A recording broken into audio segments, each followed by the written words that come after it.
রাশিয়ার হামলার আশঙ্কায় নিজেদের দূতাবাস বন্ধ করল যুক্তরাষ্ট্র। রাশিয়ার হামলার আশঙ্কায় ইউক্রেনে অবস্থিত নিজেদের দূতাবাস সাময়িকভাবে বন্ধ করেছে যুক্তরাষ্ট্র। আজ বুধবার বিমান হামলা হতে পারে বলে তথ্য পাওয়ার পর দ্রুত সময়ের মধ্যে দূতাবাসের দরজা বন্ধ করে দেওয়া হয়। যুক্তরাষ্ট্রের দূরপাল্লার ক্ষেপণাস্ত্র ব্যবহার করে রাশিয়ায় ইউক্রেনের হামলা নিয়ে চলমান উত্তেজনার মধ্যে আজ এমন পদক্ষেপ নিল ওয়াশিংটন। যুক্তরাষ্ট্রের সরবরাহ করা দূরপাল্লা ক্ষেপণাস্ত্র দিয়ে প্রথমবারের মতো গতকাল বুধবার রাশিয়ার ভূখণ্ডে হামলা চালিয়েছে ইউক্রেন। রাশিয়ার সঙ্গে যুদ্ধের সহস্রতম দিনে এই হামলা চালানো হয়। এমন হামলা চালানো হলে পারমাণবিক অস্ত্র দিয়ে পাল্টা জবাব দেওয়ার হুঁশিয়ারি আগেই দিয়ে রেখেছে দেশটি। তাই গতকালের হামলার পর ইউক্রেন যুদ্ধ আরও সংঘাতের দিকে মোড় নিতে পারে বলে আশঙ্কা করা হচ্ছে।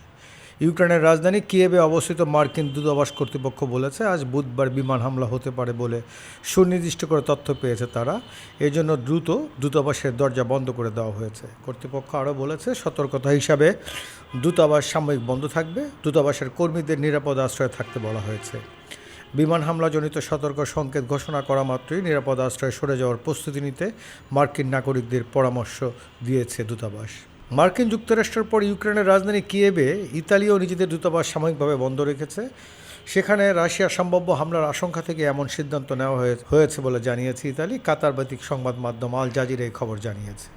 যুক্তরাষ্ট্রের প্রেসিডেন্ট বাইডেন ওনার মেয়াদ শেষ পর্যায়ে এসে এমন একটি অনুমতি ইউক্রেনকে দিয়েছে যে তাদের অস্ত্র দিয়ে, দূরপাল্লার ক্ষেপণাস্ত্র দিয়ে রাশিয়ার অভ্যন্তরে হামলা চালানো যাবে। এদিকে মস্কো গতকাল বলেছে, ইউক্রেনে যুক্তরাষ্ট্রের সরবরাহ করা 6টি দূরপাল্লার ক্ষেপণাস্ত্র ATACMS ক্ষেপণাস্ত্র দিয়ে রাশিয়ায় আঘাত হেনেছে। ক্ষেপণাস্ত্র হামলার একদিন পরই দুটি দেশই সতর্কতামূলকভাবে তাদের দূতাবাস বন্ধ করে দিল।